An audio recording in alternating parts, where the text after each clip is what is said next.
सुबह उठकर वनजाक्षी देखती है कि जहाँ पिछली रात को एक छोटा सा पौधा था, वो अगले दिन एक बड़ा 6 फुट वाला पेड़ बन चुका था। और इतना ही नहीं, उनपे बैंगन भी इतने भरे भरे और 4 गुना बड़े भी उग गए थे।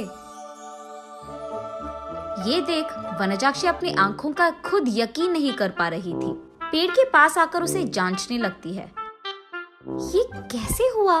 ये मुमकिन कैसे है? कल तक तो ये पौधा था, आज पेड़ कैसे बन गया?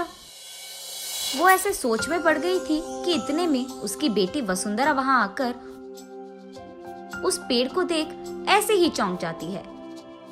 कुछ देर बाद वो हार मानकर कुछ बैंगन को लेकर उनका भरता बनाती है। बस वो भरता स्वादिष्ट था। उस स्वाद पे फिदा होकर माँ बेटी दोनों बचे कुछ बैंगनों को उनके आजू बाजू पड़ोसी लोगों में बांट देते हैं। अगले दिन उस बैंगन के स्वाद पे फिदा होकर बार बार वनजाक्षी के घर आकर उनसे बैंगन पूछते हैं। और इतना ही नहीं, जितने बैंगन को कल वो पेड़ से तोड़े थे, उतने ही बैंगन अगले दिन वापस उग गए थे। ये देख माँ बेटी दोनों आश्चर्यचकित हो जाते हैं।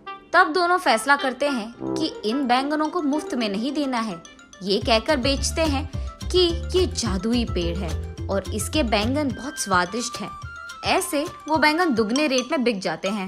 कुछ ही दिनों में इन स्वादिष्ट बैंगनों के बारे में और वो बड़ा सा बैंगन के पेड़ के बारे में इधर उधर बात फैलकर आजू बाजू पड़ोसी शहर तक पहुंच जाता है। इसलिए हर रोज सुबह शुरू होते ही पेड़ में भर के बैंगन उगते थे और उनके लिए लोगों की लाइन लग जाती थी सुबह सुबह, और वो भी वनजाक्षी के घर के बाहर। वनजाक्षी का पैसों का डिब्बा हर रोज पैसों से भर जाता था और ये बहुत साधारण सी चीज होती थी।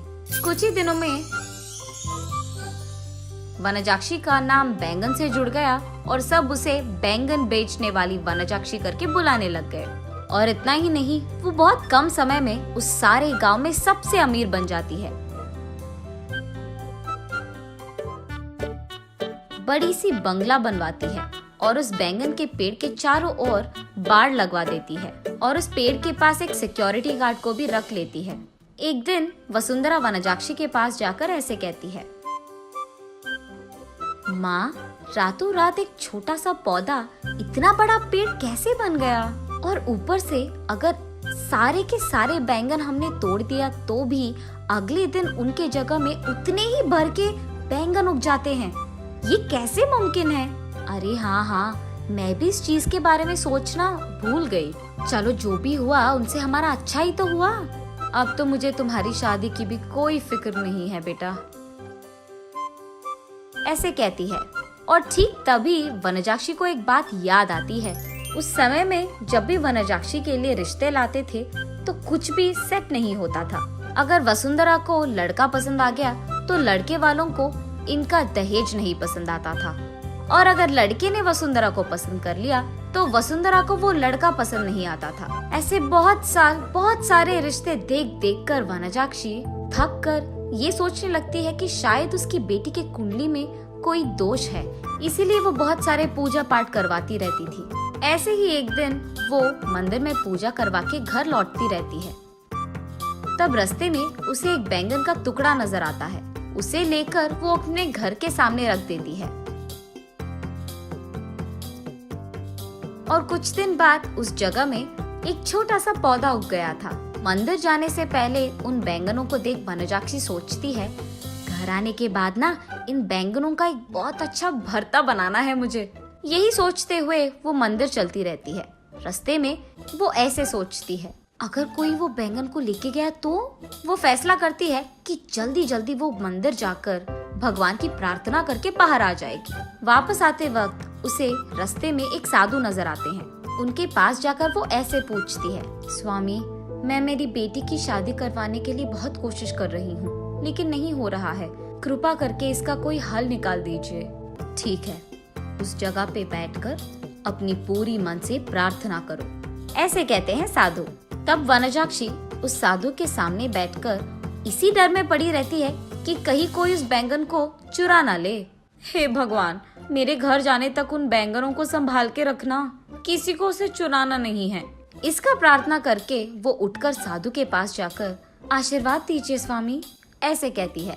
तब साधु कहते हैं, जो प्रार्थना तुमने अपने मन से, पूरे मन से किया है, तुम्हें वो हासिल होगा, और वो भी दुगने में। जाओ बेटी। तब जाकर वनजाक्षी को समझ आता है कि हुआ क्या था, और वो वसुंधरा को ये सब समझा देती है। तो तुमने मेरे शादी के बारे में नहीं, बैंगन के बारे में प्रार्थना किया था? हाँ, तुम भी ना, ये कहकर हंस लेती है। चलो जो भी हुआ, हमारा तो भला ही हुआ ना बेटी। इस बैंगन के पेड़ के वजह से हम अमीर बन गए हैं, और कल ही तुम्हारा स्वयंवर है, तैयार हो जाओ। ये कहकर आजू बाजू पड़ोस के सारे गांव में डंडोरा पिटवाती है कि उससे भी अमीर लोग उसकी बेटी से शादी करने के लिए स्वयंवर आ जाए। तब तक बैंगन बेचने वाली वनजाक्षी तो बहुत प्रसिद्ध थी, और उस घर के जादुई बैंगन का पेड़ भी। इसीलिए उससे रिश्ता पक्का करने के लिए बहुत सारे अमीर लोग लाइन में लग गए थे।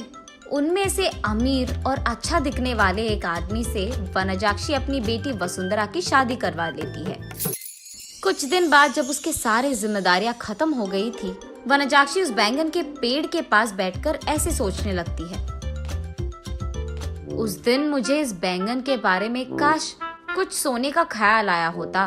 बैंगन के बदले में सोना दुगने में मिल जाता था, तब मैं और अमीर बन जाती थी। हाँ।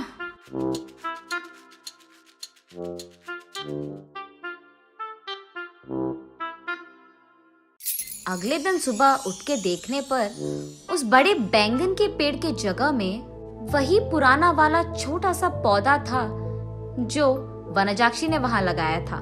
तब वनजाक्षी को पूरी बात समझ में आती है। आशा करना तो अच्छा ही है, लेकिन लालच करोगे तो निराशा ही मिलेगी।